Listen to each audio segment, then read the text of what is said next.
The topic of this video is the poet Thomas Gray, 1716 to 1771. So he was born in London. His father, Philip, was a scrivener. His mother's name was Dorothy. The remarkable aspect of his childhood is that of 12 siblings, he is the only one who survives infancy. In 1725, 8 years old, Gray is sent to Eton College. This is a school where lots of privileged boys, a boarding school where lots of privileged boys went. And in main part, he goes there because his uncle was an assistant master at the time. And while there, he meets a couple of very important people, Horace Walpole, son of the prime minister at the time, and another good friend, Richard West. And both these men would shape his poetic career in very different ways, as you will see. From 1734 to 38, he studies at Cambridge, but eventually leaves without taking a degree and travels with his friend Horace Walpole. Walpole, obviously very wealthy, very influential family. He takes the sort of traditional grand tour of Europe, spends a lot of time in France and Italy. Gray didn't really have the means to do this himself, so he tagged along with his friend.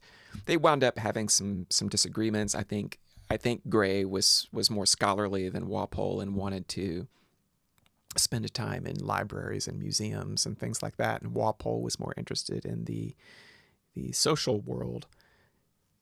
So they had a falling out, and Gray actually wound up coming back to England before Walpole. There are some interesting letters from that period describing their relationship. In 1742, he composes Ode on the Spring. This is one of his early poems, and sends it to his good childhood friend Richard West. But he didn't know when he sent him the poem that West had just died. And this would come as a tragic blow to him. And he wrote a sonnet about the death of his friend, which is included in our textbook. He also returns to Cambridge at this time, and he will stay there for much of the remainder of his life as a kind of resident scholar. After his uncle's death, Gray's mother, by this point a widow, moves in with her sisters at Stoke Poges, a small village, and Gray would spend a lot of time there during the summer months. And we'll talk more about Stoke Poges a little later. In 1747, he publishes one of his most famous poems, Ode on a Distant Prospect of Eton College. This was published by Robert Dodsley in 1747. Dodsley published very popular poetry anthologies, so it was quite a coup to be able to get a poem published by him. And Dodsley would go on to publish the Elegy Written in a Country Churchyard in 1751, Gray's most famous poem, enormously popular. So here's a picture of Eton College from roughly the time that Gray was writing his poetry. And here's the title page of the 1751 edition of the Elegy. Again, you can see down there at the bottom, printed for Robert Dodsley, 1751. These are very scarce, very hard to come by today. 1757, his childhood friend Walpole publishes his two odes, The Progress of Poesy and The Bard, both of which we'll talk about. And also in 1757, Colley Cibber, who'd been the poet laureate for decades, he dies. And Gray, based on the success primarily of the Elegy Written in a Country Churchyard, is offered the position, which he declines. After 1756, Gray writes very little poetry. lives a reclusive, scholarly life at Cambridge, with occasional excursions to Scotland and the Lake District. He does research for history of English poetry that is never finished. That would be done by Thomas Warton. And he eventually dies of gout in 1771 and is buried beside his mother and aunt in the churchyard of St. Giles in Stoke Poges. And there's a monument to him there today. So we'll talk about these two odes, Ode on the Spring, Ode on a Distant Prospect of Eton College. Have a little quote down there. Beside some water's rushy brink, with me the muse shall sit, and think how vain the ardor of the crowd, how low, how little are the proud, how indigent the great. It's one of the themes of Gray's poetry. So throughout the 1740s, in the works of Thomas Gray, William Collins, the Wartons, Joseph, and Thomas, we see a pronounced shift in English poetry away from Augustan forms, style, and subject matter towards a more affective poetics that utilizes lyric genres like the sonnet and ode. Although Gray did not compose in blank verse like Thomson and the Warton brothers, he too rejected the Augustan verse standard of the heroic couplet and valued immediate perceptions, personal feelings, and imagination over the rationalism and moral didacticism that had guided the generation of Pope and Swift. And following the example of Thomson, the poets of the 1740s applied their poetic abilities to the description and contemplation of the natural world, often places that were very personal to them, specific locations, rather than participating in the kind of the rational argument and satirical observation of manners that we associate with Augustan poetry. Their expressiveness is distinguished by emotional intensity and a kind of sober sincerity that's quite different from the tone of the Augustans, that's cold and dazzling wit. So these odes were composed at Stoke Poges in 1742, Ode on the Spring and on a Distant Prospect of Eton College. And they're examples of a form of poetry that was becoming more common as later 18th century poets turned to more lyrical modes of expression. Like most poetic forms adopted during the 18th century, the ode is a form inherited from classical antiquity, namely the Greek poets Horace and Pindar, and its purpose is to praise or commemorate a specific person, place, or thing. Obviously, these odes are commemorating places and objects. Ode on a Distant Prospect of Eton College describes the school where Gray was educated from the age of 8 until he matriculated at Cambridge in 1734. And readers should note the extraordinarily complex rhyme and verse patterns of the poem, of both of these poems, actually, which is a feature of odes, and pay close attention to the complex interplay between the poet's childhood memories of Eton College and his current feelings. His feelings about youth, innocence, and then the disappointments of life experience.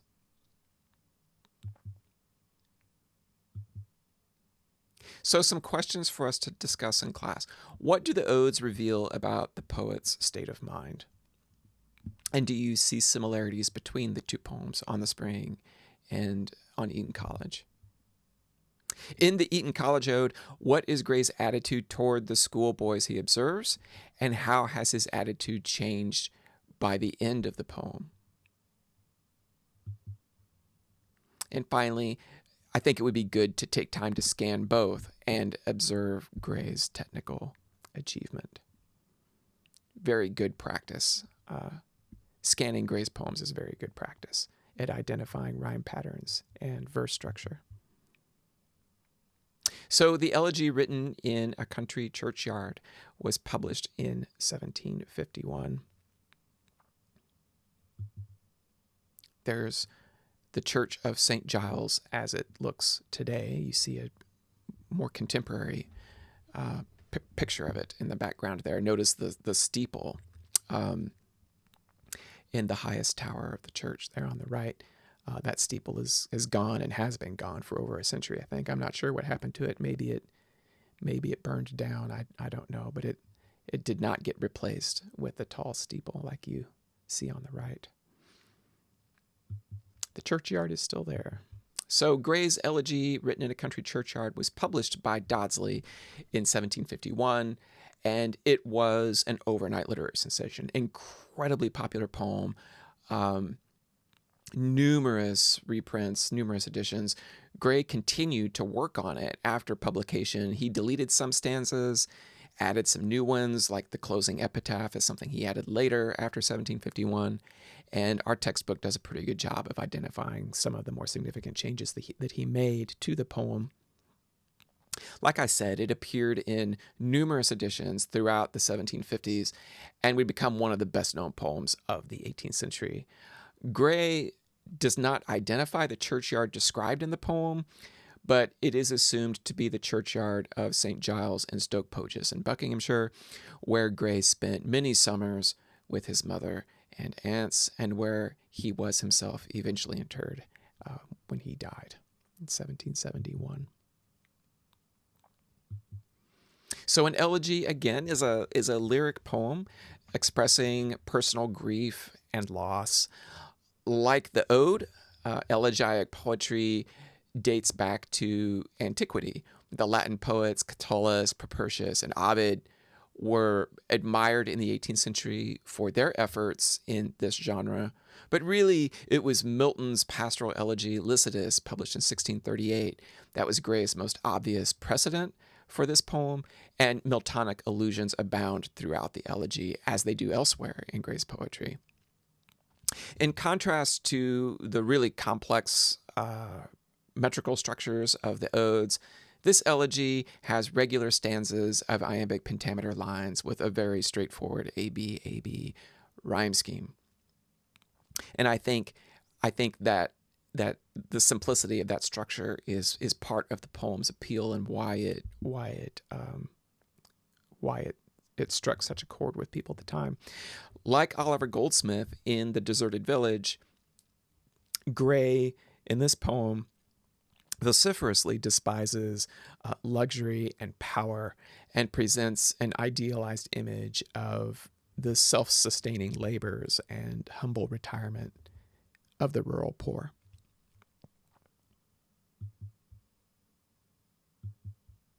So some questions for discussion. Pay close attention to how Gray contrasts luxury and power with idealized rustic village life, and why does he believe the latter is better? And how does Gray imagine his own death? One of the remarkable features of this poem is where it suddenly switches to a third-person meditation on his own death. Where in the poem does this occur? And how does Gray wish to be remembered? And this kind of poetic self-fashioning that he does here is something he does in The Progress of Poesy as well, which we'll talk about next. The Progress of Poesy and the Bard, published 1757 by Horace Walpole. Remarkable lines from The Progress of Poesy. Bright-eyed fancy, hovering o'er, scatters from her pictured urn thoughts that breathe and words that burn. I love that passage.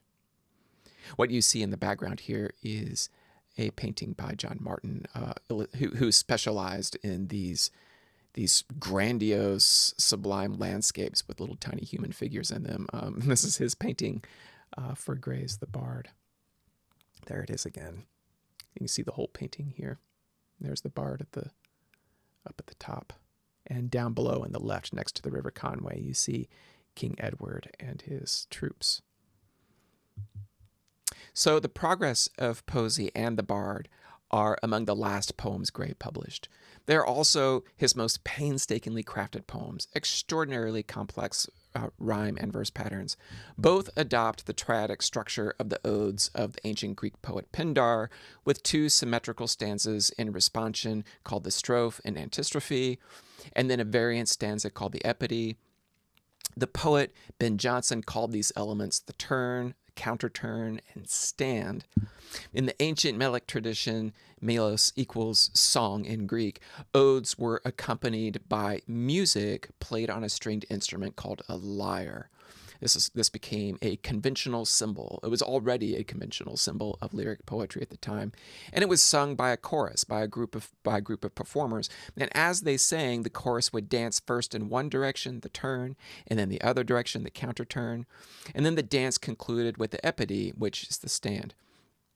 Each of Gray's odes consists of three such triads. A major structural difference between the two is that in the Bard, he locates the epody between the strophe and antistrophe. Again, the odes are just dazzling for the sheer technical virtuosity of Gray's versification, with identical stanza patterns of varying meters and rhyme schemes, very difficult to do. Just for example, you should note the trochaic couplets in the epodies of Progress of Poesy. Just an example of just how sophisticated Gray's versification can be.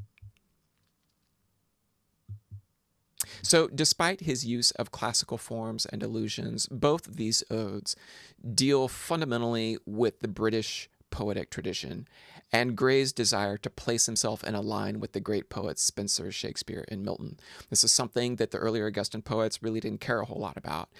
The Progress of Poesy is more allegorical than the Bard. The Bard is a dramatic narrative. The eponymous character of the poem, the Bard, addresses himself to King Edward I and throws himself off Mount Snowdon into the River Conway. But the Progress of Poesy is more allegorical. The poet addresses the spirit of poetry, the parent of sweet and solemn breathing airs, he says, describing poetry's influence over the ancient world, and not just in the Mediterranean, by the way. He has a stanza in there describing the progress of poesy in South America amongst the native tribes there. And then eventually he gets to its arrival in England. He uses the poetic word Albion, a Latin word for England, which comes at the end of the second epody. In the final section, Gray describes how poesy nurtured Shakespeare, and then Milton, and then Dryden. And as in the elegy written in A Country Churchyard, Gray ends the Progress of Poesy with more poetic self-fashioning, again in the third person, describing poesy's influence on him and shaping his identity as a poet.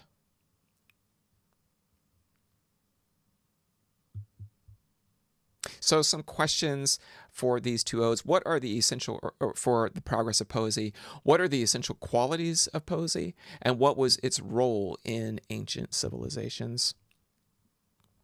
How does Gray describe Shakespeare, Milton, and Dryden? What are their essential characteristics? What differentiates them from one another?